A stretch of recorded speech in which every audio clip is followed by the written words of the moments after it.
So we can pull up our slides, please. And we can start recording, yes. Recording in progress.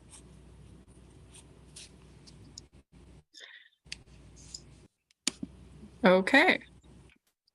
We are going to call this meeting to order now. It is 6:02 p.m. on January 4th, 2023. Making sure I got that right. And this is a public meeting of the Portland Committee on Community Engaged Policing. Welcome to our first meeting of this new year. And we can go to the next slide. Okay, let's begin this meeting with some introductions from starting off with our PCCEP members. Let's start with one of our co-chairs of this subcommittee. Let's start with Anne and then pass it to the next person, please. Good evening, everyone. Ann Campbell, I use she, her pronouns. Thank you for coming to our meeting tonight. I'm going to hand it off to Pastor Weisner. Well, hello, everyone, and Happy New Year's to everybody here. I'm hoping that the new year kicked off a great celebration. I'm Pastor Weisner, new co-chair, and very excited about this. And I see all the smiles on some of these faces. It's great to see another year and looking forward. Yes, it is.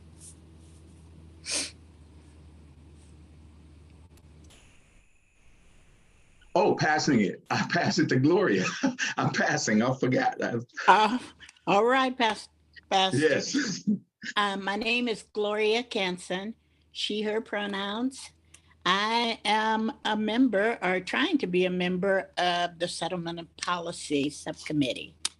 So it's good to see everybody here. And I can't see anyone else on the screen. So How about who should I pass Leslie? it to? How about Leslie? Yeah, I can go, Gloria. Okay. There you go. Okay. Leslie. I'm Leslie Martinez. I'm, I think, the newest member present so far. Actually, no, Nathan's here too. But yeah, I just joined a PCCEP in August. So thank you all for joining us. And yeah, I will pass it on to Nathan. There you go, Nathan. Good evening. Hi, everyone. Nathan Castle, he, him pronouns. I live in Central East Side. Joined PCCEP earlier this year. Yeah, and I'm wondering who to pass to. I see Byron here. Good evening, everybody. Byron Vaughn, PCCEP member since 2021, chair of Racial Equity Subcommittee. Good evening, everybody. Good evening. All right, and how about we now hear from anybody here from DOJ and City Attorney's Office?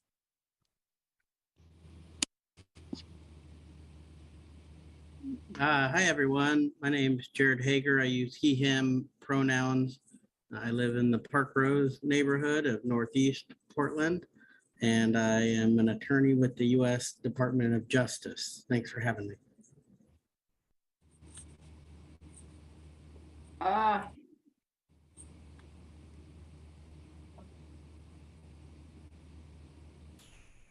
Sarah, you want to take it? Hi, I'm sorry. I'm having a little computer issues, but I'm Sarah Ames. I use she, her pronouns. I am a deputy city attorney with the city attorney's office. Nice to be here. Thanks, Sarah. And I see Ashley has joined us. Back to our PCCEP members. Ashley, would you like to go? Hi, yes, thank you. Ashley Schofield, one of the newer PCCEP members, started in August of 2022. And, neighbor, community member, mother, glad to be here. Thanks, everyone. And she, her pronouns. Thank you. Excellent. Thank you. And now I'd like to invite any of our PPB representatives present tonight to introduce themselves as well. Hi there. I'm Mary Claire Buckley. I'm the Inspector General and I do DOJ compliance work as well. Thanks. Good evening. I'm Commander Tina Jones. I lead the Professional Standards Division. And she, her pronouns. Thank you. Good evening, Amanda McMillan. I'm the captain in our Internal Affairs unit. Thank you all for joining us tonight. I really appreciate it. Yes, thank you. And as far as I can tell, that covers it for our introductions this evening. So let's go back to our slide deck, please.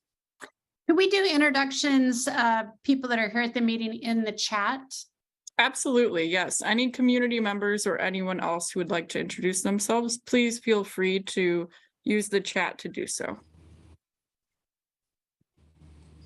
Okay, any volunteers to read our community agreements? I can go. Okay. Leslie, I heard you. Go ahead. Okay. Listen actively and respectfully, share airtime, be present and open to new information and perspectives, assume positive intent, respect each other, respect the group, speak your own truth, communicate directly, honestly, and respectfully, ask questions to clarify, call out bias, be okay with ambiguity. Thank you. Next slide, please. Okay, so an overview of today's meeting. We will begin with a discussion about policies around PPB off-duty misconduct. And for that, we are joined by our representatives from PPB who introduced themselves just now. And then we will move into a discussion about monitoring compliance under the settlement agreement. So we are joined by the Department of Justice for that discussion. And we will be talking about what the current system looks like and the possibility or potential for an independent monitor. And we will also have an open public comment period on tonight's agenda. Okay, so our two co-chairs, Anne and Pastor Wisner, will be presiding over this meeting. So I'm now going to turn it over to Anne for our first agenda item, and she'll take it from there. Thank you, Dory. I also wanted to add that we're going to have some public comment after our first agenda item as well. So just so that everyone gets a chance to share their thoughts. Pastor Wisner and I are happy to be here tonight with all of you. And for me, PCCEP is here to bring unity, transparency, and trust, and to speak up about what is right in relation to the Portland Police Bureau and the city. This issue tonight is something that we think very important to share with our community, but we wanted to begin with this piece. We would like PCCEP and the community members to be aware that issues of sexual violence may be discussed during the course of this meeting due to the nature of this agenda item.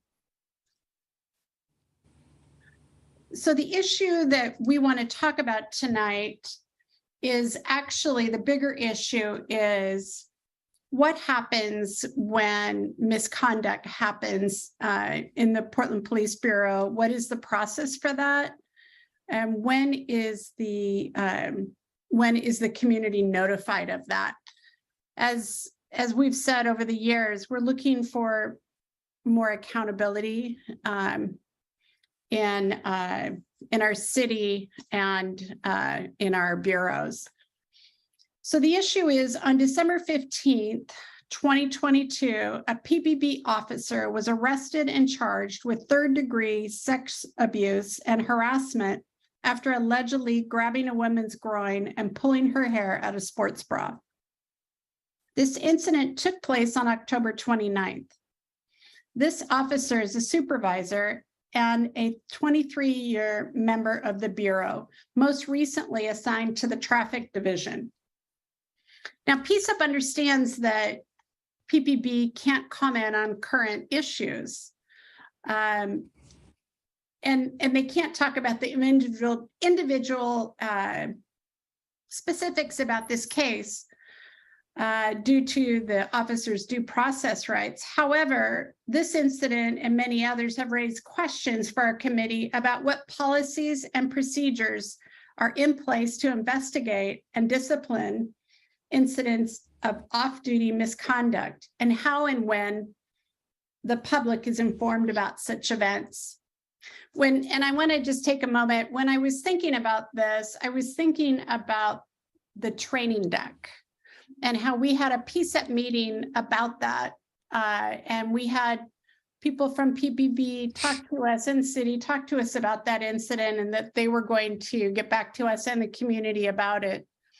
And here we are over a year, about a year later, and we've heard Nat Vision and Captain Amanda McMillan of Internal Affairs to discuss this a bit more. So I'd like to start with that, and I don't know who wants to go first. And I want to talk about the process. What is the process? What is the process for when this happens to an officer? And what is the process for the consequences, or, what happens after? And then when do you bring in the community? Thank you. I'll probably kick it off. Ann, can I get just an idea of time frame for how long we have for this agenda item? Because we can talk for a long time, but I know I have to be done by 7. Yeah. I just want to make sure we're timely. We have slotted this. Sorry, we have slotted this till 7. So your time, and then also comments, questions from the public, all till 7 p.m. Yes. Perfect. And Thank also, you so much. Commander, I was going to say also, just to add into what Ann have said, and putting the scope into public safety.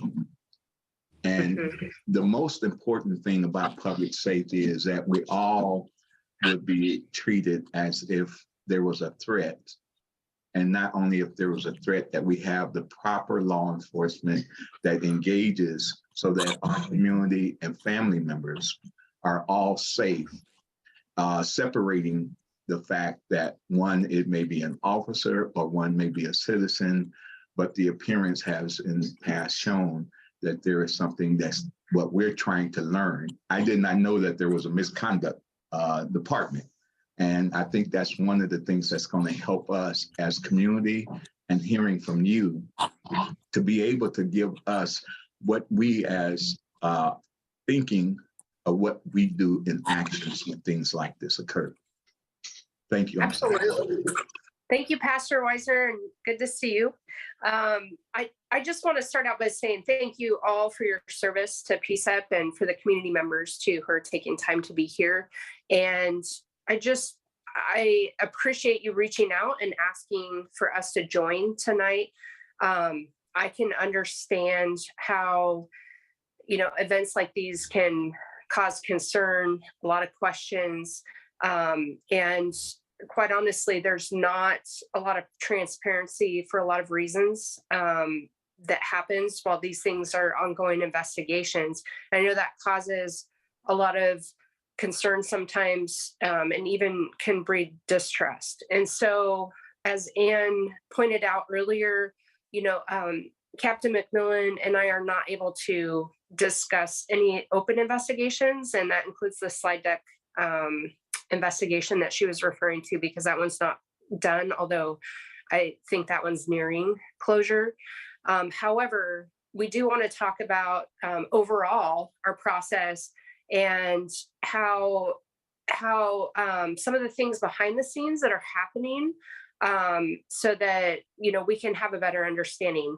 The Police Bureau historically has not done a very good job of helping the public and even our internal members understand a lot of these processes. And so I just recently got assigned to the Professional Standards Division. I've been with the Bureau for 21 years, and I'm learning new things about what happens in that unit. So I am going to turn it over to Amanda, because she has a real depth of experience in different assignments in the division. And I think she can speak to some of the nuts and bolts of kind of how these, if there's a criminal investigation of a Bureau member, how that works, and how internal affairs coordinates with investigators and does our own review, which is separate from the criminal investigation. And also touch on the differences in, a criminal investigation and the misconduct piece, the administrative review, and what the thresholds are for the evidence standard on those. And then, we definitely want to have time for Q&A. So I'm going to pass it to her and listen. I learn from her every day. I have one statement to say, Commander, if I may. Yes, sir. And it's sure good to see your face here. Excellent to see you. Likewise. In the statement, we as PCCEP members have really dug into the directives, and we understand the flow of the chart of how that is. There may be some in the community that like to hear that as well, but I would hope that we would exercise the other process a little bit more so in the assurance of what it is that people will feel comfortable with as anything that would happen to their family member like this happens.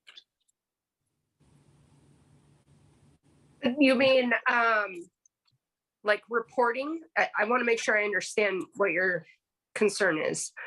If it happened, if something happened to a family member? No, we're no, there's not a worry of concern. The process here is to have us to help understand process, as well as where that we would expect transparency. I see. As well as trust in areas of, like you have already said, it would appear that in the process that is not open for transparency enough, but the reassurance to the community is where that we are wanting to have this process of understanding it. Also, the part of where that I would hope what you would hope from us is to be pretty much aware of the directive of how the flow from investigation to the RE unit, as well as the internal investigation, and then the findings and all those things that come through. So I'm just trying to say, some of us may want to hear a lot of that, but hopefully we'll hear the meat of trust and transparency and the results of what it is there. I hope that sounds good. Pastor. Thank you for clarifying and adding that. Yes. We'll try and make sure we touch on all of that. Well, I think it's mine now. Thank you for having us. Thank you for reaching out. As the commander said, hopefully we can answer everybody's questions. I think just basically I'd like to speak to the criminal versus the administrative side of things. Criminal allegations against our membership, our employees can come in from a number of ways. Those can start internal. Those can start external. We're notified. Oh, I was getting some feedback. We're notified through a number of different avenues that can be generated internally from us based on an already ongoing administrative investigation that turns into a criminal aspect. In criminal cases, that's not in my house. I'm not in charge of a criminal investigation. As the internal affairs captain, I'm in charge of the administrative side. Did our employee violate policy, directive, right? So that's my concern. For the criminal side, those criminal charges could emanate from anywhere. They could be in an entirely different jurisdiction. Sometimes those criminal charges or criminal allegations, could belong in Portland. Sometimes it's an outside agency. Sometimes it's a state agency. It could be even a military agency. So there's a number of ways to have criminal charges against a member potentially. We have a very specific directive. All of my world exists in the 300 directive series. And we have a very specific directive that governs this 333. It's specific to how we handle criminal complaints. And it dictates that we have concurrent investigations going on. So that means there's an administrative investigation opened and running at the same time. There's a criminal investigation running and going at the same time. So that's sort of the basics of our process. And two different things, right? Criminals looking at, did they violate the law, whatever that may be. And internal administrative, did they violate our policy? So those things are happening separately. We in internal affairs will get the criminal side investigation. It will come to us in some form, in some way, eventually. Internal to the police bureau, that happens more smoothly because we it's in our house, right? If the alleged crime happened in Portland, it will be investigated, generally speaking, not exclusively, but generally speaking, by Portland Police Bureau detectives. And it's easier for us to coordinate there and get that criminal case file as part of our administrative case file. Our administrative files, on the other hand, don't go anywhere. We hold them. They're held in confidence because, as we've kind of touched on, our members have due process rights. They have collective bargaining. What we can compel them to do or say, so I can compel a member to come in and speak to us and answer questions. When I order someone to answer my question, that cannot then transfer over to the criminal side investigation. So we call it the wall between the administrative investigation and the criminal investigation. And so that's sort of the nuts and bolts of how we sort of get things started. They can come in from different avenues. When we're made aware of a criminal allegation against our membership, we will either initiate an in Portland, if it's in our jurisdiction, criminal investigation, or if it's an outside, we will initiate the administrative investigation. Are there questions around that part of the process? I don't want to go too deep and move past something where someone might have questions. I see we have a couple of hands. Aaron? No, I can wait. Can she go ahead and finish, or whoever's next? I can wait. Oh, I saw you as the first hand. Ashley, if you wanted to go. Yeah, thank you. I just wanted to maybe stop here and ask why there is a wall between the criminal investigation and the administrative investigation. I'm not sure if you're going to go into that, but I wanted to know why there's that wall. Thank you. So there's something called garrity. You'll hear this referred to in our world, and it is a law, basically a decision, really, that says that when we compel a public employee to answer questions, they've done something. We can't force them to give up their Fifth Amendment rights. So just as I can't compel you to testify against yourself, right? Fifth Amendment.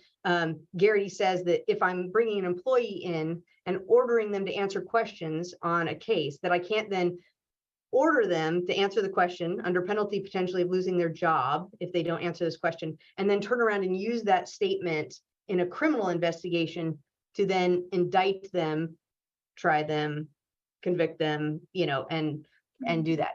So we keep these separate. The information that we gather on our side of the house and in our internal investigation, and to think of these things as the same is totally different. There's this different standard, in my world, in internal affairs, as I'm assessing whether or not an employee has violated a policy, I need to reach a different standard than we need to reach in a criminal case. So there's a different legal standard. Preponderance of the evidence on my side of the house for the administrative investigation versus beyond a reasonable doubt on the criminal side of the house. So these it's two different worlds entirely. The criminal case is not concerned with whether or not they violated a policy of, or directive in the police bureau. That's not the criminal's concern. Whereas it is the administrative concern. And so it really comes down to those garrity rights related to our employees, and obviously collective bargaining and equal employment. And just because someone's been accused of something, much like our judicial system, the administrative process is, we need to be able to substantiate that. We can't simply say, well, you were accused of something, and therefore, we find that sustained, and here's your discipline. We have to do the investigation. We have to substantiate that. So, but again, only a preponderance of the evidence standard. So does that answer? Yeah. Okay. Byron, did you want to go? No, I wanted her to go ahead and finish. Oh, okay, I have a question. I'm hearing what you're saying, and I just have a hypothetical question.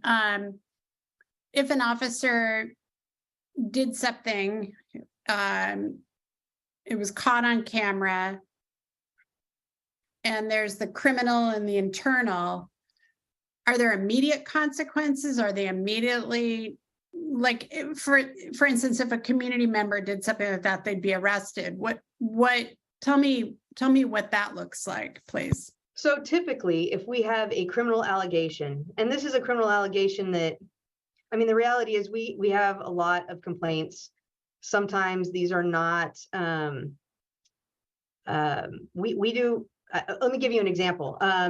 If an officer arrests someone and that person is standing there being arrested and starts to yell something like, they're raping me. And this happens quite frequently. And it is clear to those that are there that isn't happening. We still will do a measure of an investigation. Oftentimes, if there's any chance, detectives will come out and still investigate that. But and so that officer who's standing there trying to, affect this arrest and is clearly not engaged in that action that's being alleged, although it will be investigated, although it will be documented, although all of that around that allegation of a criminal act will be documented and taken care of, there's not a penalty for that officer, right? There's nothing. If, on the other hand, like you've said, there's a video and there's something else and it's a substantive complaint, right? We think that there's merit to it. And this doesn't exist in my world. This isn't a decision I make. I have a different role, but the police bureau will determine that there is potential merit to this claim and will typically remove that member from their position where they would have potentially contact with the public, et cetera, et cetera, et cetera. So they are held aside while that's investigated. That allegation is investigated.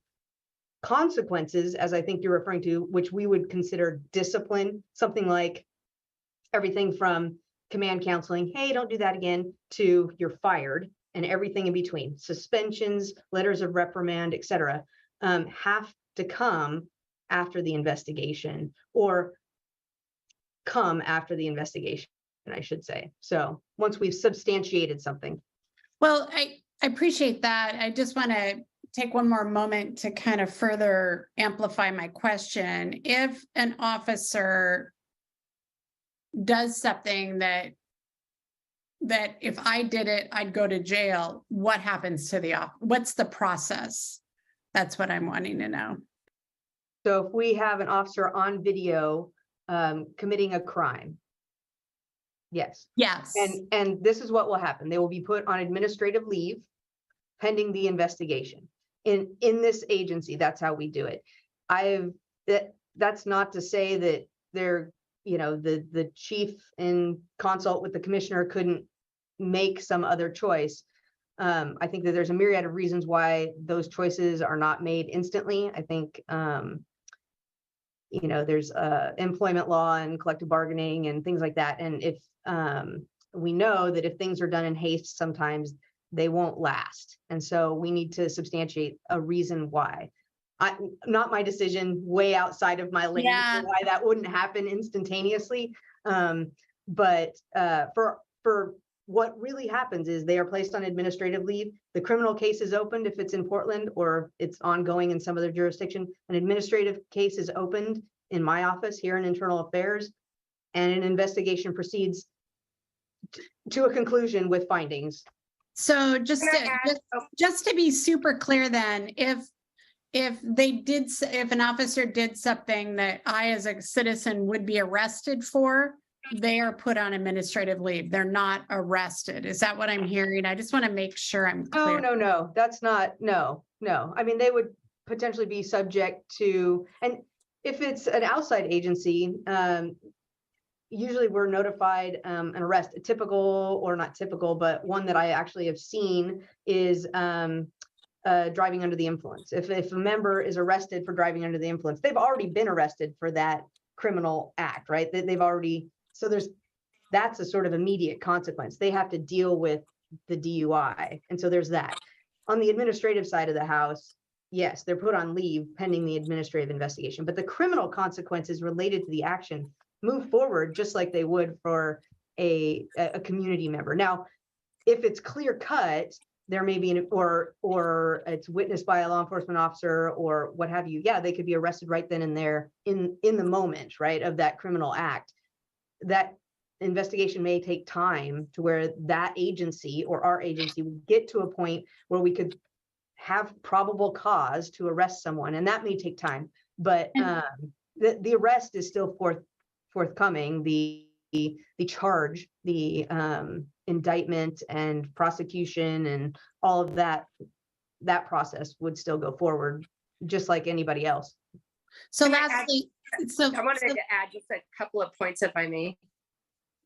Can I just follow up with one little quick question and then I'll let you go? So if it's determined, the Bureau determines there's merit, then it moves on to these other decision points. Is that correct? As it relates to the administrative investigation or the criminal? As it relates to the administrative, you're nodding yes. Both, yeah. Both. Okay, so yeah, and again, we're sort of talking about two entirely different processes in the same sort of breath here. But on the administrative side, yes, if it's determined that there's something to that, then yes, there will be, immediate repercussions as far as, removing from duty, and of course the investigation has to happen. And so that's all happening on the one side. And on the criminal side, yes, potential arrest, indictment, arraignment, all that could, grand jury, what does that look like? It depends on the charge. It depends on the jurisdiction, lots of things. That's all moving forward as well. I just wanted to highlight a couple of points, just so that everybody understands. When we're talking about, somebody's put on administrative leave in a case like this, what that means is that the officer their badge and their gun are taken, and they don't have police powers at that point. So I think that's an important part to understand. Additionally, just because I know it's kind of confusing, we're talking about almost two different realms here, but we do have policy that says we have to abide by, federal, state, and local laws. So I want to make sure, we're all understanding that we do care if somebody violates a law or, a criminal matter, and that is investigated with us, even though we're not, like, our office is not investigating the criminal element and working with the district attorney's office and all those things that happens on the criminal side. However, if there was an allegation of a law that was violated, that would violate policy as well. Thank you. Does anyone, I would like to Pastor go. Weisner? Yeah. Oh, I heard Byron say something. I would wait behind him. Go ahead, Byron. If in the investigation, you said they're here, if you hear in the investigation that there is a law that's been broken, then criminal charges are not followed behind that. And second, if you have why isn't there not a determination made when you have an internal investigation outside of a criminal investigation? And this is a question for Amanda McMillan. You said you look at the directives of 333 is what you're using? Yes, one of them. I mean, there's a number of directives. Reading through the 300 series, Okay, then. that's a lot of, that's kind of the bread and butter of internal affairs. It talks about administrative investigations, our different processes, how we intake complaints. And it also, there's a specific directive related to the handling of criminal investigations of members.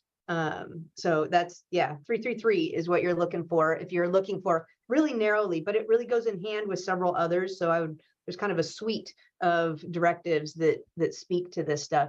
And no, I think maybe just a misspeak or a misunderstanding on the other piece, as far as if there's an administrative investigation happening, and at any point in that administrative investigation, there's an allegation of a criminal thing, we in my office, a criminal, a violation of a law, we would refer that to our detectives division if that occurred in Portland, and they would investigate that criminal charge, that criminal allegation on that You side of the use the house. word allegation when you use the word allegation, and in terms, if it's a fact that this happened. I think we're speaking not directly on the subject of the officer, Mr. Byron. No, we're just the yeah. process. Yes, correct. So you're saying after we've substantiated that there was a violation of law? Or you said, no, you said the allegations. You used the word allegations. Mhm. And I was just saying, if it's allegation is considered a fact, and if that's a fact of the allegations, there's no criminal charges followed behind it. So if on the administrative investigation, my side of the house, a violation of directive has happened, there isn't necessarily a violation of law. And so I can have I don't know if I'm getting it the right. No, I think I follow you well, Miss Amanda. So yeah, we're speaking to departments, not criminal, but actually in-house, I believe, Byron. Yes, in-house. Thank you. And the in process of in-house is a little different, I think, toward what you're hearing when you use the legal terms like allegations and things like that. So go ahead from there, Ms. Amanda. Maybe I'm wrong, Byron. You can clarify me if I'm wrong, but I think that's what I heard.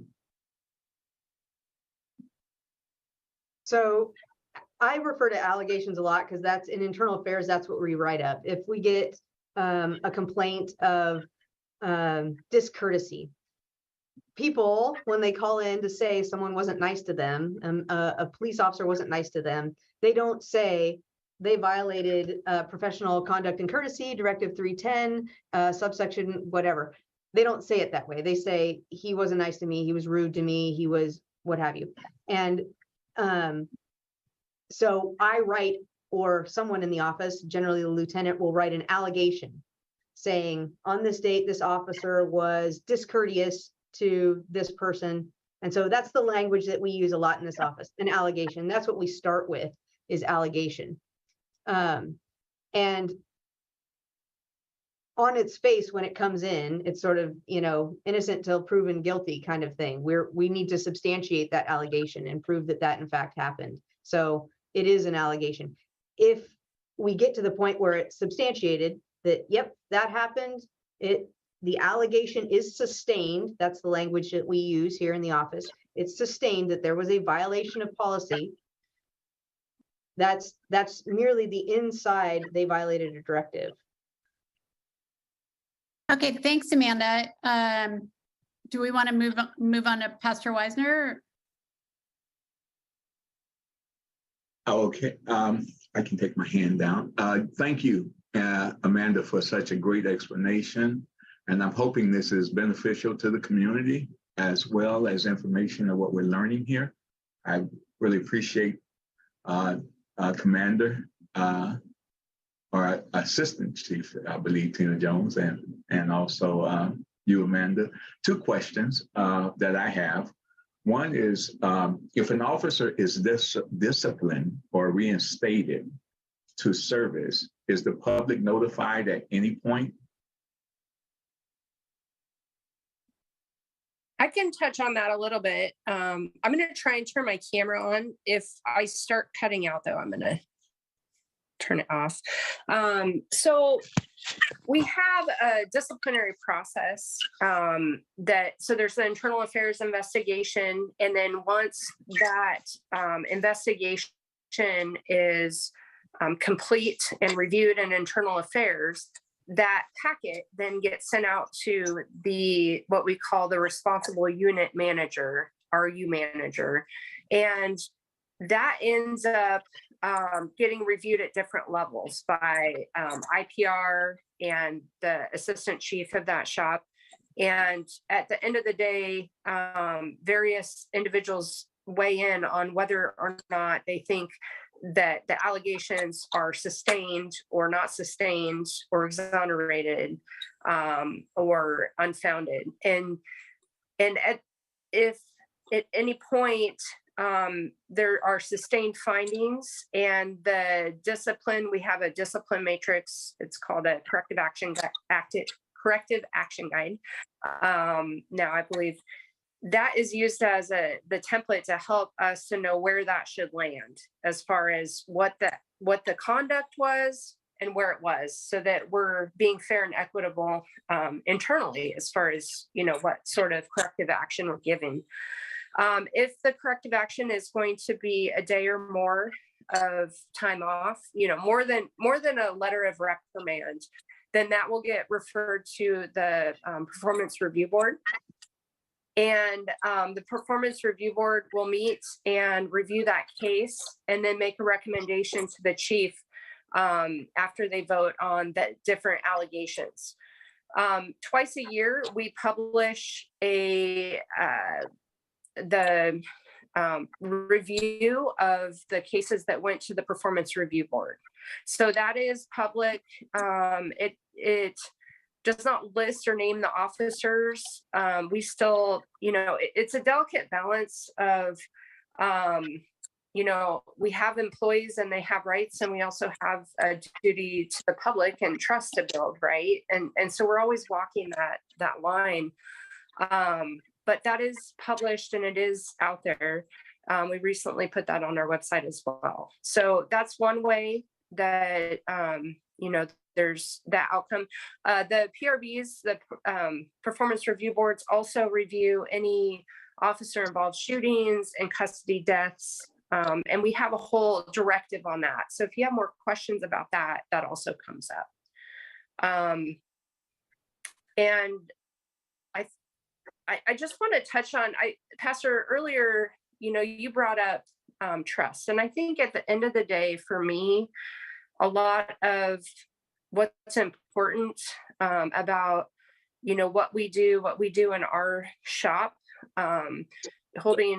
making sure that we're doing thorough investigations and that we are rooting out misconduct and trying to, if something did happen, that we're doing a thorough job, whether it's the detective division or our division, and making sure that we're doing a thorough job of holding people accountable and doing the investigations to get to the truth. That's really, what our role is. The chief is, the chief and the mayor, ultimately the decision makers. And, we have a duty in our office to make sure that we're doing everything we can to hold our folks to the standards, of office. We all swore an oath. And Amanda and I've worked in this job for, over 2 decades each. And I know anytime I don't care if it's across the country or here, if I see or hear about an officer or anybody in uniform who committed a crime, it's just hard. I don't have the words. It's infuriating. It makes me so angry for many reasons. A, it should never happen. B, many of us have spent our whole entire careers trying to do everything we can to build and rebuild trust, and serve the public with a true heart. And it's things like that I think strengthens our resolve to do the best job we can, knowing that sometimes people are going to make mistakes, right, and violate rules. And we have a job to do to try and help them to recognize that they need to do better, maybe give them some training or guidance, and encourage them to change direction. But if they commit crimes, then, there is a process for that. There's a criminal process. There are times where, like Amanda was saying, that the threshold for a crime is proof beyond a reasonable doubt. That's a very, very high threshold. There may be a case where somebody maybe most likely committed a crime, but they don't have enough to prove it in criminal court. And you may have seen this like in civil court, right? Where sometimes in civil court, there are different outcomes. That can happen as well in, the accountability system, because it's a different threshold. The preponderance of evidence is it more likely than not. And so we have a lower standard for a reason, because we have high standards for our folks, if that makes sense. Hey, So Commander. I want to make sure, and I think you field promoted me there, Pastor. Thank you, but just Commander. Okay, Chief. Okay. And so I do want to point out, we have 3 hands up, about 12 minutes left. So let's keep that in mind for our PCCEP members commenting. Okay, I'll pull back my second question, but thank you, Commander. Helpful. We can hopefully get back to you, Pastor Weisner. Leslie? Yeah, I have a question about the quantity of complaints for officers. So like in terms of the number of complaints that an officer receives, let's say that it's a continuous like pattern of behavior or something like that, and the allegations accumulate, are there anything like any internal affair policies that put that officer's job at risk? Like, how does that all work? Because, there's been reports of like officers that have committed a crime and like have been found guilty, and then you kind of look at their record and they have had several complaints on them and things like that. So yeah, just kind of like, how does that escalation work? So I can speak to that a little bit. So yes, things do escalate for officers. There's a number of ways that we would assess anybody in the police bureau, their performance, and if they are consistently not meeting the mark or consistently doing the same thing, yes, those consequences stack. So we call that progressive discipline. So you don't get interminable bites at the proverbial apple when you are doing the same thing over and over and over again. Now, as most workplaces, you do get to make some mistakes, and you do have a level of tolerance around a variety, right? If you were maybe not as thorough as you should have been here, or discourteous on this one, those, you're not doing the same exact behavior over and over, or even similar behavior over and over and over again. Those may not stack the same way, but we have progressive discipline. So if you receive discipline of whatever level here today, and in a year or 5 years, something else happens, you progressively move sort of up the ladder in discipline as you go through your career. So yes, consequences do stack over time. So yes, is the short answer. Right, but kind of to my second point of the I don't know, the pattern that we see of like having officers that have so many complaints. I guess like that threshold seems pretty high. On its face, there's no number or, oh, you've had 5 complaints, you're terminated. There's nothing that set or definitive. And then we are, as employers, governed by far more than just directive and even, criminal law, right? I mean, there's a lot of employment law and other things that go into decision-making and holding folks accountable in any kind of employment situation. So I think it's a little more complex even than I could speak to outside, it's kind of starts to get beyond my scope as far as discipline. And honestly, discipline isn't even under my house in internal affairs. So I can defer to the commander to speak more to that. But yes, there's no specific, if you, put this and this together, it's termination or, as I said, 5 sustained complaints in the course of a 25 or 30 year career. Sorry, you're fired. It would, it depends on what those are. It depends on the circumstances. It depends on the severity. It depends on the timing. There's a lot of factors that go into determining that. And ultimately, as the commander said, that rests with the chief of police and the commissioner, the mayor in our case, for determining discipline in these cases. I would just add to that. We have, I think that we've come a long way in our agency with some of our training and some of the things we offer to. Sometimes what we do see is the effects of repeated trauma coming out in our folks in ways that are behavioral.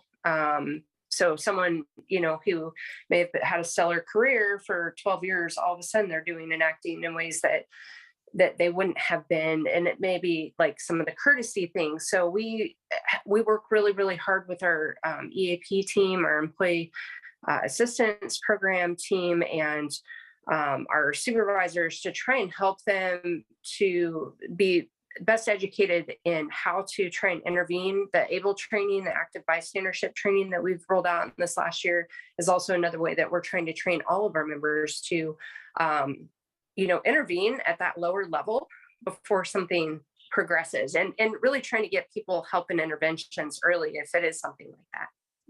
Thank you. I just want to, efforts of time. Can we go to Gloria? You're muted. You're muted, Gloria.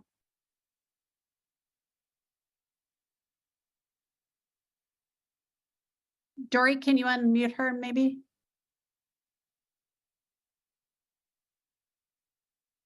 There you, oh, no. You're still muted. You're still, okay, there you are. There you are, Gloria. All right, good. Thank you. Thank you, Ann. My question was for the commander. And my question was, there was about 2 weeks downtime that went down between the time that the incident occurred and the time that this officer, this supervising sergeant, was actually charged with this, well, I call it a crime. But in the surveillance video and the information that they got from the officer, that's the only thing that I can contribute it to. He said that he unwantedly touched the woman's groin and pulled her hair. Now, somehow that just does not sound right to me. But my question is, was this officer's badge and gun taken at that time? So like we talked about in the beginning, I am not able to talk about specifics, but in general, I can say so this is an outside agency investigation. I want to make that clear. This was out in Washington County. We were notified that they had a criminal investigation going on, and this was information in our press release that went out. And the chief's office made a decision to put the employee on leave, which means taking the administrative leave, taking his badge and his gun, so that he didn't have police powers. And that's what I can speak to. And I refer to, the criminal justice system is going to have its course. We also initiated an internal affairs investigation based on the information, and that's ongoing. So that's why we can't talk about it in detail, but hopefully that answers your question there. It does. Thank you. Okay. Thank you, Ashley. Oh, yep. Thank you. I just had a clarifying question as part of the process. So the performance or the investigative, the police review board, the PRB we're speaking about, that board consists of PPB investigators, that those members are part of the Bureau. I wanted to understand that a little bit more. Yeah, so the performance review board, there is a city code on it. We also have a directive on it, and it lays it out in more detail there. However, and we have different quorums for different cases. However, it is comprised of, we have voting members and advisory members, but we do have community members as part of the voting members as well. So the manager, the RU manager who conducts the initial finding for the case. So when I was a commander at North Precinct, I would get cases for people who were assigned to my precinct. And so I would then go, if it went to PRB, I would go and present a summary of the case and explain how I got to my conclusions on the allegations. And then the other members who are voting members, including community members, a peer member, and it depends on the case. If it's a forced case, there might be 2 peer members, and it may vary on how many community members. The manager for IPR is also there, and then a chief's office representative. And there's other advisory members, but that it is comprised of more than just PPB members. And then just one quick question. See if you guys understand. Well, maybe this is a good question for you guys because you only do the administrative investigations, but I think a lot of us come to this space for those real high profile cases, particularly with PPB shootings, officer shootings. So my understanding is like no officer has been really indicted under this process. And is that really just because of the contract with PPA, what do you call it? What did you call it? Bargaining, yeah, agreement. I would yes. I would say. What do you mean? I guess I would just want clarification around that question because we have had officers indicted for crimes, and so But for shootings, officer-related shootings. I think it's specific to officer-involved shootings. So again, the criminal justice. So the court system is completely separate from the police bureau. And so, yes, we've had officers indicted for crimes outside of officer-involved shootings. We have seen in, other jurisdictions or states where there have been, depending on the circumstances, indictments for officers. We hope that we would never have a situation like that. But again, that would be up to a grand jury to decide whether they think there's enough evidence for to meet that threshold for determining whether the circumstances say, an officer should be indicted or not. And then it would go through the court process. Thank you for that. I just want to check the time. We've got a couple more questions and we are at time. Why don't we just finish up quickly with those questions and then we can move on with our.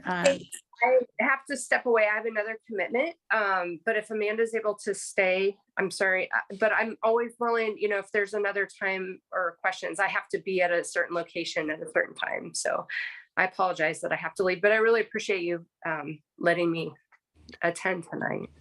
Thanks for being here with us. Yes, Thank you. Commander, we thank you for giving us your time and expertise.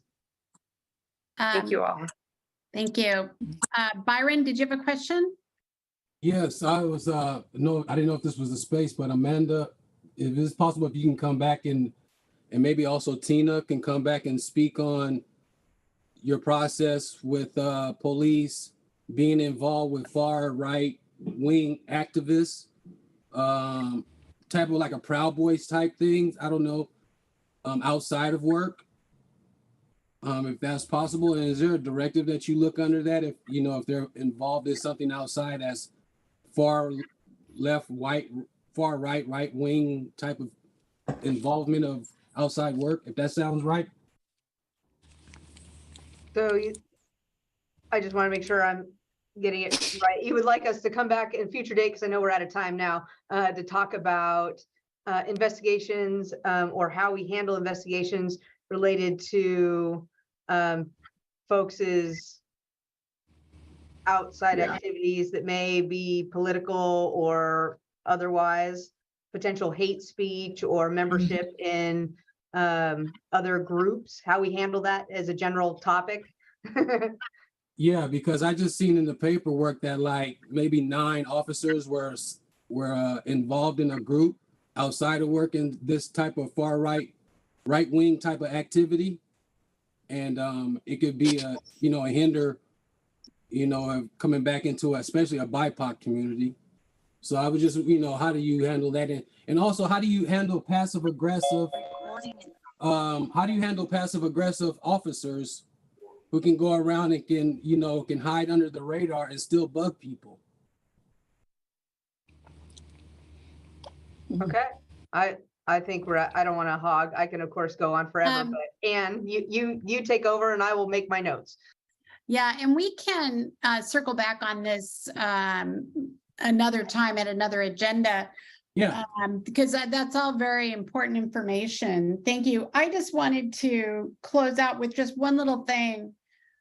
I understand the Performance Review Board looks over things and then instances are published twice a year. Is that how you notify the public about any misconduct by officers? Twice a year? That's well, more than that, honestly. I mean, that's the standard reporting that we maintain twice a year is a summary of cases out of the Performance Review Board. Other, obviously press releases and et cetera, other methodologies for informing the public in general as well, supplementary to that. But that's the standard where you would be sure to see it kind of all together and you can see it side by side about this is what's happened in one cohesive report. Yeah, it's a good place to get it all. Okay, well, thank you. I think we're at time. Really appreciate you joining us tonight. And we will be in touch in the future. Thank you so much. We do appreciate that. Thank you for your time, Ms. Amanda. Thank you, Amanda. We appreciate it. Okay, and so at this time, we will be taking a 10-minute break. So please meet back here at 7:13, 7:14. Yeah, we will reconvene then. Thank you all. Recording stopped.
everyone had a nice break.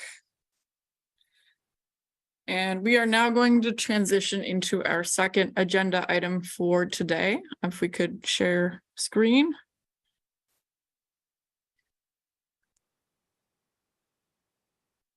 And I believe Pastor Wisner is going to be introducing this agenda item. And then we are going to hear from Jared Hager at the DOJ. So I will pass it to Pastor Wisner. Excellent. Thank you. And thank you, Jared, for joining us. And everyone, I hope you enjoyed your break. I hope this has also been valuable for everyone's time. These subjects that we're hoping to be able to help with our mission of what we're working with the Civil Agreement and Policy Committee, Subcommittee. I'd like to start, Jared, and I'm not sure if Sarah's here as well.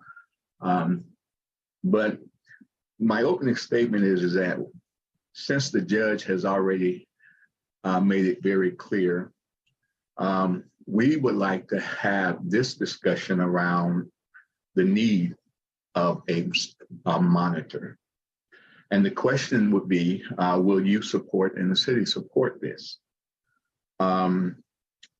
We have also would like to know with right now, I believe Rosenbaum has already said that he will be retiring. What will be replacing that? And with all the work that he has been paid for and done, what do we, or what is it that we are to expect after his replacement is gone? And currently, with all of the reports that he has given, it does show that there is a need for it. And we would like to hear the reason why, and I hope to hear that you will support that. And I'll turn it over to you, Jared or Sarah. Thank you, Pastor Wisner, and thanks to the committee for your service, and really happy to see the subcommittee up and running. My name is Jared Hager. I'm with the U.S. Department of Justice, and I'm happy to answer those questions for you, Pastor Wisner. I did want to start with the questions that were listed on the agenda that will give, I think, some context for the answers to your questions, Pastor Wisner. So the first question on the agenda is, basically what is the current monitoring structure? And this agreement that we have in Portland is unique among the U.S. Department of Justice consent decrees that we have around the country in police cases. Most of our consent, or all of them except the Portland case, involve an independent monitor who is selected jointly by the parties with community input, and then affirmed by the court or approved or agreed by the court. And so they become, in essence, agent of the court. And in that regard, they are independent of both of the parties. In this case, we have a different structure. We have a dual monitoring structure where the Department of Justice is the ultimate monitor of the city's compliance. It takes a motion of the Department of Justice to terminate the case. And that's when we deem that there is substantial compliance with all the material provisions of the settlement agreement. I say a dual monitoring structure because the DOJ uses for our assessments, not only our own experts, but we also rely on a city selected compliance officer and community liaison. That's the COCL that Pastor Wisner mentioned. Now, this structure is all part of the settlement agreement, and Section 10 addresses it. The COCL is required to be independent of the Portland Police Bureau. but was not selected with any input from the Department of Justice. So we had no say in who the city chose to be the COCOL. That doesn't mean the COCOL is not independent or doesn't give a honest, objective evaluation. It's a little bit different because normally the DOJ would have some input in the monitor, and it's different because not only does the DOJ represent the plaintiff, United States, in the underlying lawsuit, but we also, and as plaintiff, we enforce noncompliance. But in addition, we also decide whether there's noncompliance, and that makes us a little less independent in the true sense of the word because we are the plaintiff and the city is the defendant. So the current structure does create a little bit of a headache in the sense that a dual monitoring structure creates the risk of duplicated effort. For example, once a year, the DOJ issues document requests to the city. Those can be onerous, take time to evaluate and respond to. At the same time, the COCOL is issuing 4 sets of document requests, essentially, because they prepare quarterly reports. In addition to duplicated effort, which can cost the city, there's also the risk of inconsistent evaluation, which can be a real headache for the Portland Police Bureau and the city. So, for example, our last compliance report went through March 31st, 2022. And if we look at the COCOL's assessments through March 31st, 2022, I believe there were 16 paragraphs out of 88 where the COCOL and the DOJ had different assessments. Now, they weren't all tilted one way. I think in 4 cases, the DOJ found substantial compliance where the COCOL found partial compliance. And in 12, the COCOL found substantial compliance where DOJ found partial compliance. Now that can be very tricky for the city to navigate. And so there is some inconsistency and inefficiency that is at risk when you have a dual monitoring structure like we have presently. So if there are questions on the current structure, or if Sarah Ames wants to chime in about the current structure, I will take them now. Otherwise, we could move on to the second of the prepared questions. What do you think, Sarah? Hi, I just want to comment a little bit on the very, unusual structure. Jared says it's unique, and I believe that may very well be true. He has a lot more experience, obviously, in other jurisdictions. From my understanding, of course, I've only been around a year and a few months in this case, the city invited the DOJ to do its investigation under significant pressure from outside groups, including AMAC, as people are well aware. And the city, in the initial briefs that were filed by the Department of Justice and the city, they said that this different, more collaborative approach where you have a COCOL instead of an independent monitor was appropriate because the city was actually in good faith acting and taking some real action to help correct some of the problems that had been found.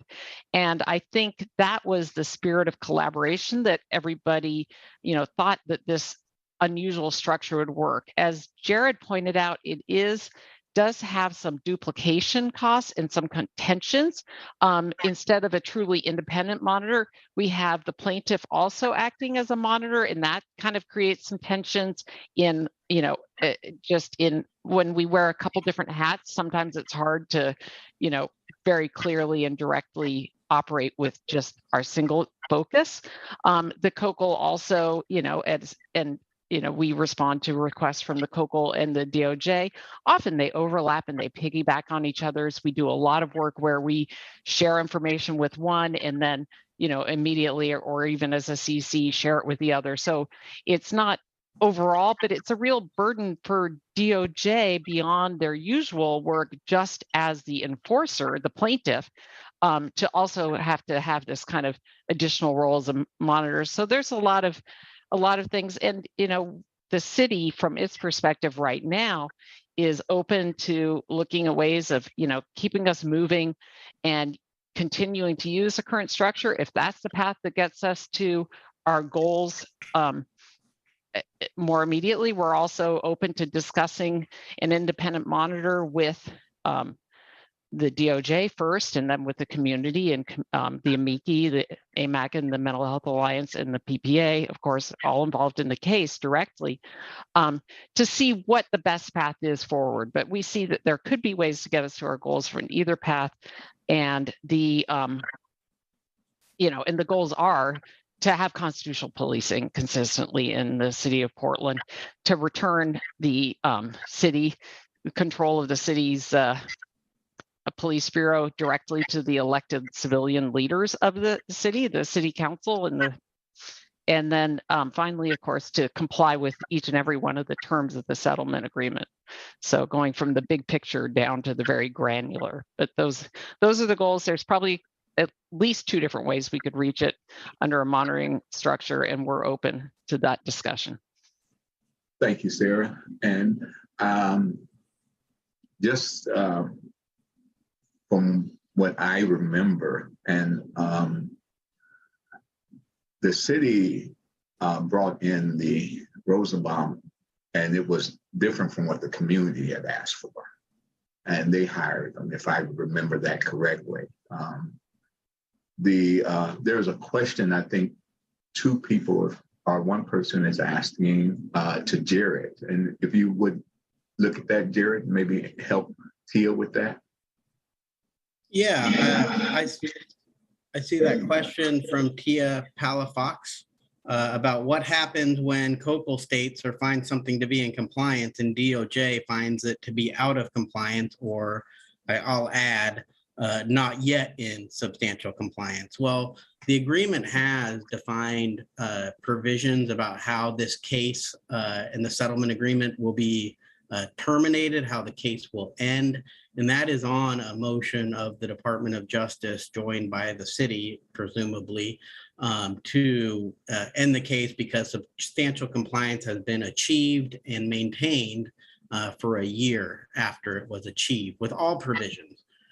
So the practical impact of if the COCL finds something to be in compliance, but the Department of Justice is not satisfied that it is in compliance yet, is that the clock doesn't start, or it stops and has to restart. The ultimate arbiter of compliance is the Department of Justice under the current agreement. So while the COCL provides expert analysis and we rely on their analysis, the Department of Justice is not bound by the analysis. We do have our own experts internally that we rely on, and we do our own independent assessment of the data produced by the city to demonstrate compliance. And so there may be a disagreement, and when there is, both of them are valid, and we both report to the court about what we find, but the legal implication is that the case cannot terminate until and unless the DOJ finds substantial compliance. And so it goes the other way too. If the COCL found something out of compliance and the Department of Justice found that it was in compliance along with every other provision, we could go ahead and file a motion to terminate the agreement, assuming that the maintenance period had been also met. I do see Sarah's hand as well. Yeah, I would just want to say that, the goal, I think, of the quarterly reports that the COCL does and of the compliance assessments by the Department of Justice are to point out where we're not quite meeting the mark, right? And to encourage the police bureau and the city, and PCCEP for that matter, to do better and to step up, right? So I think they both offer their different perspectives, but they also both offer good feedback to the city in this kind of interim thing. The ultimate decision about termination, as Jared said, is with the DOJ right now. The piece that I would say to Tia is, if you read through DOJ's compliance assessment, you will see lots of points where they say, we disagree with the COCL for this reason. And then if you look at the COCL report that came out after the DOJ compliance thing, they say, well, we continue to think, or no, we agree for this reason. So they do a very good job of giving you the factual feedback beyond the one-line assessment that helps the city know what they have to do to move forward. Ann, I see your hand. Thank you. And thank you both for being here this evening, and everyone else for that matter. I was in the last status hearing and I heard the Judge Simon say, in effect, these are my words, I'm just waiting for a motion. So I wanted to hear a little more about what that would look like. And then I also wanted to clarify something you said, Sarah. You said that when the agreement's over, then the management of the city and Portland Police Bureau would fall on electeds. Is that, did I hear that correctly? The overall guidance of the police bureau is with the police commissioner and ultimately the city council. Yeah. Thanks. So I want to pick up on something Jared said after his initial introduction here. So do any PCCEP members or members of the public for that matter have any more questions about the current monitoring structure? It is, because it is, it is this sort of two-part thing. So is everyone kind of feeling clear about how that all works? Sound like there's a consent. Okay. So can we move on to the next sort of chapter here? Okay. Thank you, Dory. If you don't mind, help me. I don't have my agenda questions in front of me. I think Jared is doing a good job with that. Okay, great. And so the next portion, I think, is just sort of talking about the possibility, and I'll just hand that back to Jared. Can I interrupt just real quickly? I didn't mean to. Thank you, everyone. I just wanted to draw attention to a question in the chat from Jake Doctor. For the city attorney, how do you view your role as supporting the police bureau or the citizens of Portland? What is it there? And how do you parcel when these are at odds? Like, how does that work? Do you support the citizens or do you support the city? And if those are at odds, then who do you support? And thank you for the question. Very good.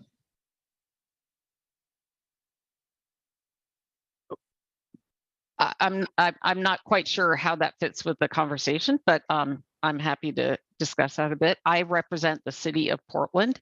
The PCCEP members are serve on a city board that is supported by the city of Portland, and I advise PCCEP, for example, on public meetings law, public records law, related issues around that. I also show up here and give advice as a representative of the city, which, as Jared mentioned, is a defendant in the case. You should always be aware when I talk about interpretation of the settlement agreement, I am representing the defendant in that case, and Jared represents the plaintiff, and we don't always disagree on interpretation of the settlement agreement. So I think we've tried to make that clear throughout. Other attorneys in our office do advise the police bureau. That is not my role. I am a liaison to the police bureau in that I try to make sure that they are doing what they need to do to comply with the settlement agreement as well. That's the limit of my role. Okay, and I can move on. Anne mentioned something in her question originally that is a nice segue to the second discussion topic about an independent monitor. And what is that? The first thing I want to emphasize is that the current structure we have, we're not bound by in the sense that it is changeable. The parties can change the settlement agreement, including Section 10 and the procedural requirements around monitoring and termination and enforcement by agreement. And we've amended the settlement agreement a few times already, including to create PCCEP instead of having the COAB. So we're not stuck with the dual monitoring structure of COCL and DOJ, and we can, by agreement, shift to an independent monitor. And mentioned a second way, and Judge Simon has mentioned it in court at least 2 times, including the last time pretty forcefully, that on a motion by either party, the court could impose an independent monitor or change the structure of the agreement if it were tailored to a breach or had some reason behind the motion. So if, for example, the Department of Justice found the city in non-compliance with some aspect of Section 10, including the requirement to have a COCL at all times, the Department of Justice could file a motion and ask the court to impose an independent monitor. So that would be a unilateral way. I think I've been pretty clear throughout that we do prefer collaborative approaches. We do want, feel that there is a better implementation and going forward work to meet all of the mutual goals of complying with the settlement agreement if we can do it in cooperation with the city. But it's not the only way. And the judge has hinted at the fact that, we all expected this agreement to last 5 years, and here we are at year number 8. And maybe that alone, that 5-year thing is part of the settlement agreement, that we expected it to be 5 years. Lo and behold, it was looking like it might be 5 years. And then 2020 happened and we reset. So I think if I had to channel the court believes there's already a ongoing lack of full compliance that would be sufficient for the Department of Justice to file a motion to impose an independent monitor. But as Sarah mentioned, we started this case on a collaborative approach. We are seeking a collaborative way forward. And, we've mentioned in court a couple of times that we are mediating about the idea of shifting to an independent monitor. So what is an independent monitor and what would that look like? I touched on it briefly at the start. An independent monitor is a neutral third party, not tied to either the plaintiff or the defendant, but is typically an agent of the court. Now, the monitors in all of our cases, I believe, are jointly selected by the parties. So, for example, let's say there are 10 applications and we find that there are 3 finalists, and of the finalists, the parties could either agree on one, or if they don't agree, they can each pick one, and then the court would pick amongst the parties. But there is a collaborative approach so that both parties get input. Now, there is something that Attorney General Merrick Garland issued regarding monitorships and consent decrees like this case, where there's principles that the Department of Justice want to stand by for any future monitorships, which may include this case. And one of those provisions is to really enhance community engagement at all stages, including and most importantly at the monitor selection stage. And so, I think, most monitors are selected with some sort of community input, whether that is participation in the selection process, kind of like what's happening now with the training dean. I know PCCEP has a member participating on those selection committees, as well as the AMICI, the AMAC, and the MHA. That's the Mental Health Alliance and the Albina Ministerial Alliance Coalition for Justice and Police Reform. And I think we would expect that in a city like Portland, given the AG's memo. If there were any shift, I would expect there to be substantial community involvement in either setting the criteria, selecting amongst applicants, et cetera.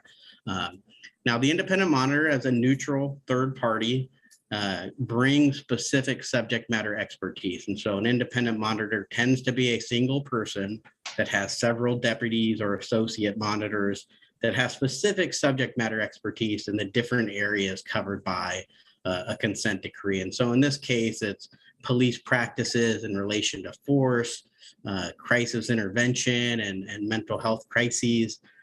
community engagement, police training and tactics, et cetera.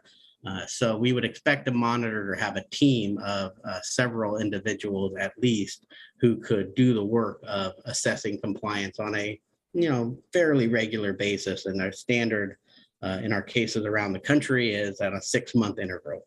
That's a little bit more frequent than the Department of Justice has issued compliance reports in this case, where it's roughly about a year, but less frequent than the COCL compliance officer community liaison issues their reports, which are once a quarter.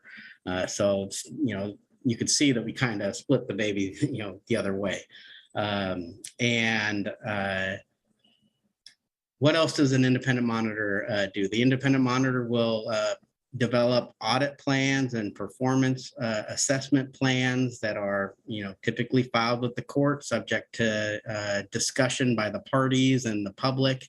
They issue reports just like the COCL and the DOJ have done in this case. They would file those reports with the court, present the reports to both the court and the public. Again, we do see an increased emphasis at DOJ to have monitors who have good project management skills and good community engagement skills so that they can involve community at both the reporting out and receiving input in order to inform their reports.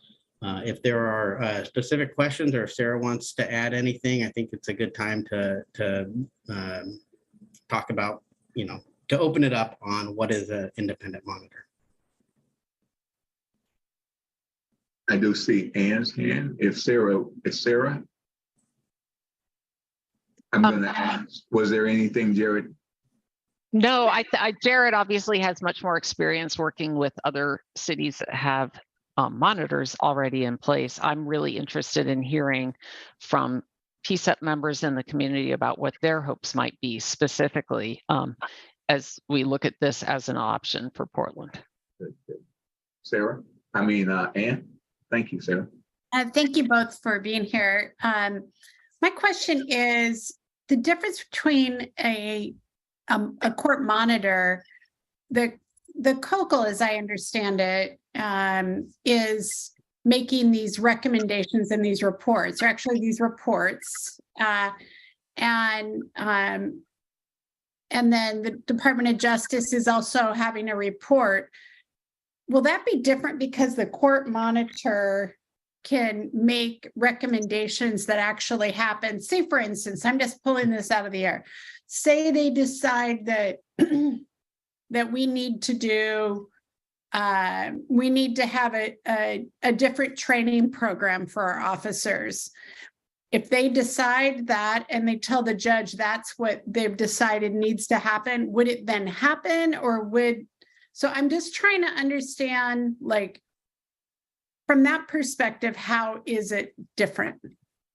That's a good question, Anne. And I think you touched on an important point in the sense that a court monitor would be just like the COCL or DOJ is now in terms of assessing compliance with the terms of the agreement.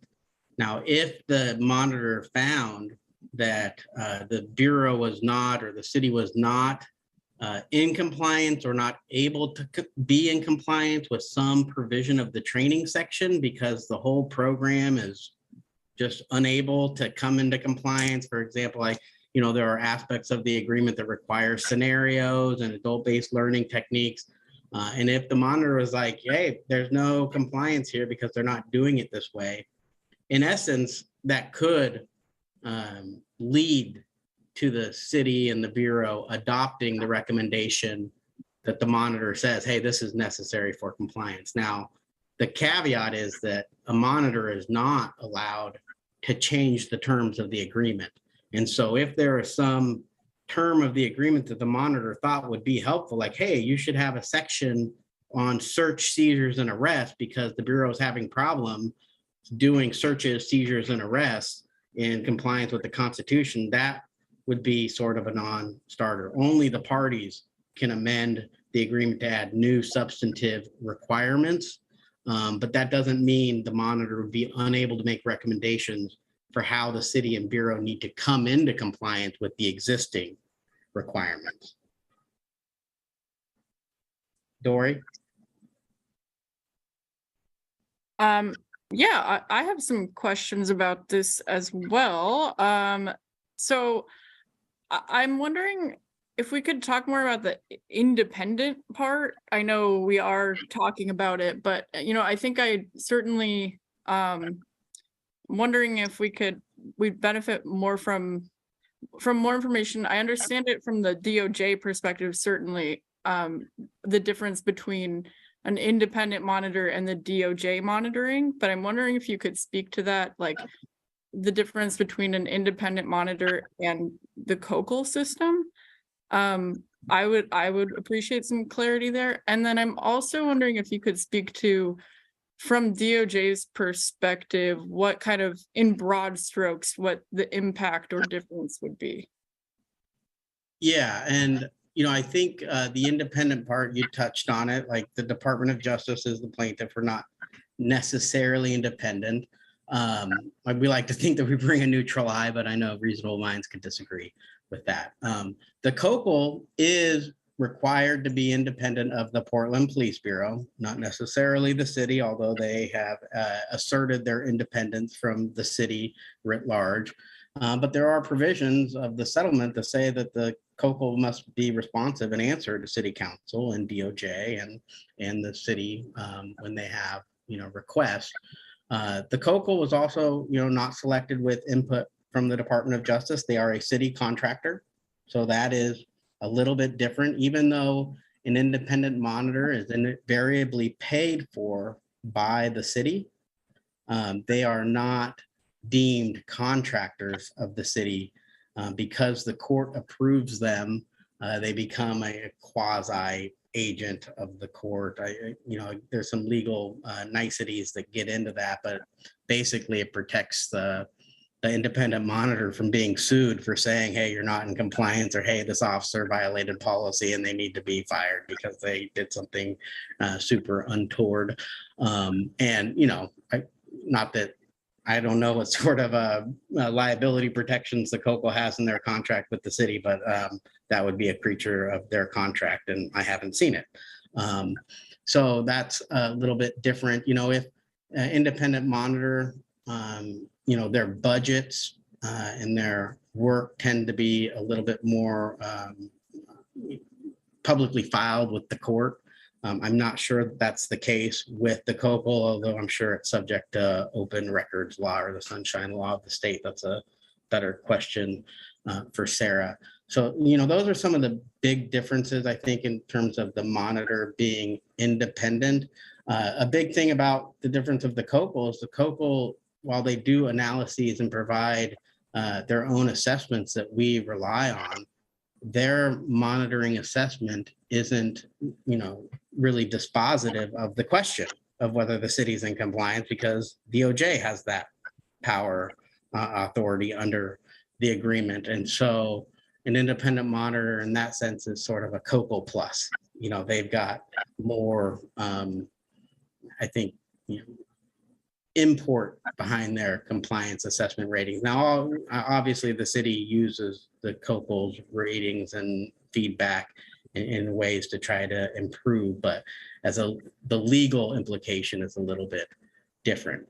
So from the department's perspective, I think we are open to an independent monitor. As I've mentioned in court several times, we are looking for the city to own and be a part of this at the present time, at least. So we are in mediation and trying to find a way forward here.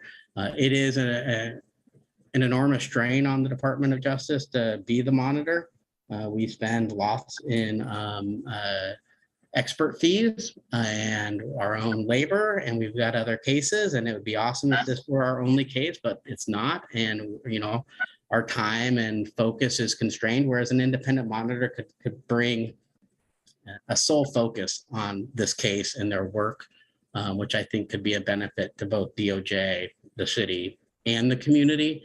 But at the same time, it would be most likely more costly because the DOJ works for free. Your taxpayer dollars are at work, but the city does not have a separate line item for us. The contracted amount they pay the COCL is a little less than what we see monitors typically make. And I think that's probably a function of various different things.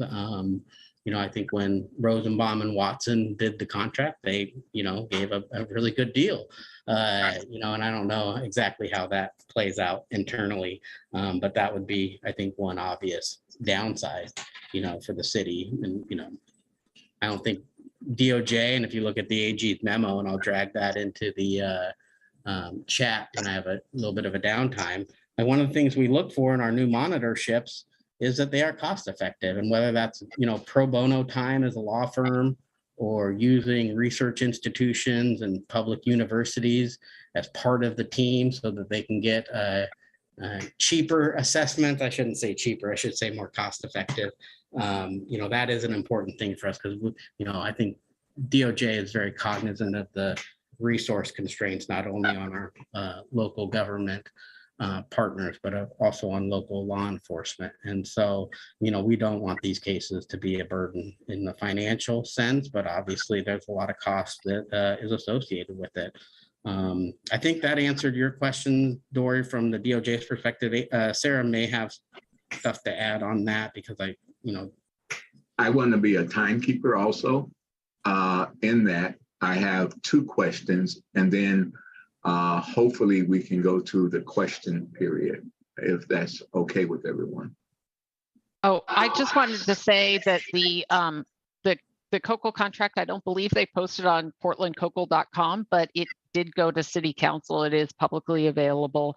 The current year, they are earning a flat fee of $440,000 this year, which is paid in monthly installments. They send monthly kind of progress reports / invoices, reports on their activities and who did what. It doesn't go down to how many hours they spent on which or any kind of hourly rate. I know, for example, if you look at Seattle's monitor, they are in a slightly different situation, and they had a very expensive monitor who was replaced by a more frugal and cost-effective, shall we say, monitor. It became a big issue up there, but they had budgeted between $700,000 and $800,000, I think, for their fees in 1 year, the last time I checked, which was a little bit ago. But they do file monthly invoices saying how many hours they're billing for, and so it can vary. So that's, I saw in the chat, and I'll just go ahead and respond, Jake. I believe the first contract with the COCL, when they were also running COAB, and this speaks to the better deal that the DOJ believes, and I would have to say COCL agrees that they cut the city, was for $250,000 a year. It involved a significant number of personnel. They have a team of about 8 different people who do different pieces based on their expertise and experience. And I wanted to add one thing on the cost point, because if you read the AG's memo, which I've just dropped into the chat, one aspect of our new monitorship agreements are to incorporate partial termination, so that if the city complies with all provisions of a section or subsection of the consent decree and maintains compliance with that section or subsection for a year, there is a way to remove that section, which can decrease the monitor's duties and responsibilities over time. And in the present agreement, that does not exist. The present agreement requires the city and PPB to achieve substantial compliance with the entire agreement, and then hold substantial compliance with the entire agreement for 1 year before it can be terminated. So that is one other difference. Well, I want to thank you both, Sarah, and I have questions, and I got more statements, but I'm withdrawing my points and thoughts just so that everyone can be involved in this. I'll go first to Tia's in the chat, Dan Handelman, and then Barbara. I'm not sure if Tia wanted to read that out. So I think maybe we can let Jared or Sarah respond to that in the chat. But so if Dan's question is related to this discussion, I think we can go to Dan. You want me to answer Tia's question first or Dan? You. If you want to read Tia's question I out, can. and then you could respond to it verbally. Otherwise, I'm not sure if Tia planned to be on camera or speaking. Tia, are you there? Well, the question is, what is going to be different with Dennis Rosenbaum gone due to retirement? Is Kokol continuing with him, just not being with them anymore? Or are you all looking for a new monitor? Someone had mentioned in the chat earlier that the Kokol is not actually Rosenbaum and Associates. The Kokol is an entity that is created by the settlement agreement. They are a compliance compliance officer and community liaison. Now that is a position that has to be filled or the city would be in breach. Rosenbaum and Watson, used to be Rosenbaum and Watson, now Rosenbaum and Associates have announced their resignation, retirement as of June 2023. I believe there's an ability for them to work through the end of August if there's a need for a transition. But at all times, the city needs to have a Kokol contracted for. Now there's a process that allows for public input within the settlement agreement on a new Kokol. The old Kokol would be a new Kokol. It would just have to be a different entity because Dr. Rosenbaum is not going to continue this work at all past August. And so the Kokol is still going to continue in a sense, like there's got to be a Kokol. It will not be this team. It may be members of the team that bid to become the new Kokol, but it will not be Dr. Rosenbaum. It may be members of his team. And so the city, I think, could talk a little bit more about what it's doing in terms of preparing for a new Kokol. But again, the Kokol is not the monitor. The Department of Justice is the monitor. We're not going to be getting a new Department of Justice anytime soon. Sarah, and I think that's a little, to me, I'm just kind of saying this. It's a little word language title. They've been doing the monitoring basically. But Sarah? I think in the interest of time, I'm going to go out on a limb and say we don't necessarily need to hear from both Sarah and Jared on everything unless they want to weigh in one or the other. Thank you. Okay? I don't want to speak for either, but we are getting close on time. Is that okay? That's good. I'm fine. Sarah, if you're fine. Then Dan. Oh, thank you very much. This is Dan Handelman. I use he, him pronouns. I'm with the group Portland Cop Watch. And one of our big concerns is that the compliance officer never lived here in Portland. When he was young, he said he did, but he never lived here in Portland. So there's nobody for us to really reach out to and talk to, like just go into an office and say, we have a problem with this. And a key example, I'm hoping that Mr. Hager can respond to this, is that last month, the PPB unilaterally changed their directive about releasing officer names. Instead of doing it within 24 hours, they're now saying they only have to do it within 2 weeks. And they said that DOJ agreed to that. So that's the kind of thing I would like to be able to go to the monitor and say, how could that happen? Because the compliance with the agreement means that they have to put all their directives up for review by the public, and there was no review of that. So can you address those two aspects, having a local person to talk to and what happened with that directive? Thank you. Yeah, the Kokol team does have, and I don't want to speak for them, but I know they have several members of their team, and a couple of them live in Portland, including Amy Ruiz. I believe Natalie may live in the Portland area. Nia and Shailene, I want to say, are in Tacoma, Seattle area, so they're in the Pacific Northwest. But some of those members do live here. As to your broader point, Dan, that was a misstatement in the press release. The Department of Justice has not approved that policy change. We have been alerted as to it, and it is under our advisement at this time, but it has gone into effect because that's the way emergency special orders work. But the DOJ has not yet approved that. We'll take a look at it when we're looking at then 10.10, the deadly force policy, incorporate provisions in there that will ensure adequate safeguards for this change, which it is a change from 24 hours to, I want to say 15 days or 21 days, something like that. But that was a misstatement. We have been advised of the policy change, but we have not formally approved it.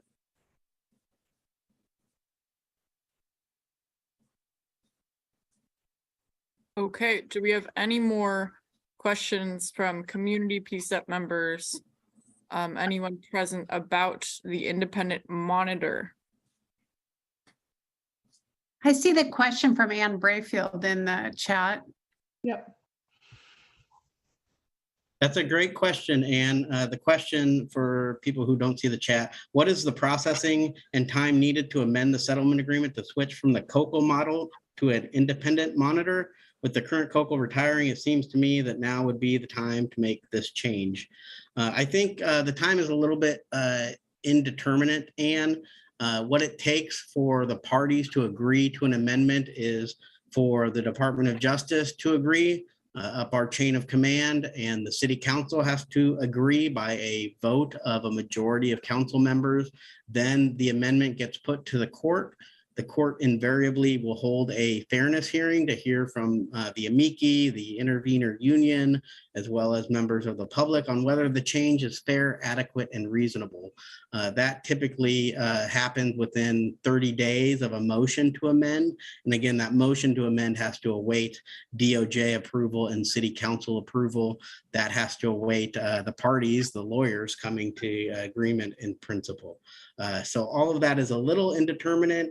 I know in the past it has taken a while to get amendments agreed at both chains of command. We are political bureaucracies at both the city and the federal level, so that can take time. I agree that ideally that there could be a time is ripe type of assessment, because the current COCO will not be working on this case anytime past August of 2023. And while I'm optimistic that the parties could come to an agreement, there's obviously a lot of moving pieces that would require or that would go into that. Well, if I could just follow up a little bit. We essentially have 6 months, maybe 8 months at best. Is this the timing of this? I feel like could take that much time, maybe less, maybe more. I mean, is this kind of a process where there's a current mediation with the DOJ and the city attorneys around this whole question of an independent monitor? I mean, has that all got to play out, and how long has that's been going on? That question and mediation, I think, has been going on at least since October, if not before. So I guess what's realistic here, and my further question is, could this subcommittee make a recommendation to the PCCEP? Could the PCCEP vote on going the direction of a model change and an independent monitor, and put that out, just like they make other recommendations, and the mayor is supposed to respond in writing to their recommendations? I mean, I think, you know, we need a path forward here, and I'd like to see the PCCEP really take this on and take that step forward, because while I appreciate the DOJ and I appreciate the city attorney and all and so on and so forth, getting things done just seems to take a long time, and I'm afraid that we're going to get to a point where, well, we'll just have a COCO again because we didn't have the time, wasn't there to you know, make any change in the model. I maybe I'm wrong about that, but that just kind of feels to me the way it might be. It's a reasonable set of comments, Anne. I appreciate your interest on the subject. The parties have been discussing it in mediation for a few months. The mediation is confidential, so I don't want to breach any confidentiality provision of that mediation. We are meeting with Magistrate Judge Stacy Beckerman. She's been very helpful to, bridging gaps amongst the parties. We've talked with the amici and the union about it. Now it gets down to, what the agreement might look like. And I know there's a lot of concern, and it's a big change in one sense. And so I can appreciate that elected officials in the city attorney's office and, my command staff at DOJ want to be careful about any changes to make sure that it really will hasten the mutual goals of compliance with the terms of the settlement agreement. As far as what this committee can do, they certainly can make recommendations to either the mayor's office or DOJ during the pendency of the agreement. DOJ is a target of your recommendation. If you all want to, we're not required to respond, and I can't commit one way or another. I think it depends on the recommendation, but I would certainly advocate for DOJ to respond to any written recommendation. But if this committee or the PCCEP as a whole wants to support a move to an independent monitor or not support a move and keep the current structure, I think the court would be interested. I think, my bosses would be interested. I'm assuming the elected officials would be interested in understanding what the community thinks and what this committee thinks based on what the community thinks. And I want to thank you for that question, because that was basically where I started at with opening. And the question is, why not? And I think that's what we were actually, after all the money that's been paid out, this time that we've been looking through all of this, the recommendations, the report, shows that it's definitely enough information there to make a decision. And I'm hopeful that the question is something that we can hear. Are you both in support of that? And I'm gonna just leave it right there. Well, the other thing is, would PCCEP like to have a town hall or an open mic kind of situation and ask the community and get more feedback from the community? Because to me, this is a huge opportunity for community engagement. And who does this matter the most to, how this goes? It matters to the community. And I believe it's in our hands to, get clear about what we as a community feel would be in all of our best interests. And I don't mean just a community as different from the police bureau, but I'm also concerned about the police bureau. And I think that, back and forth and mediations and all manner of things have their place, and I want to be respectful of that. And yet I think we need something here. And I believe that we need to serve the community and the police bureau, because the police are part of this community too. And I'm sure that there's frustration there. I'm sure that the community aren't the only frustrated parties here.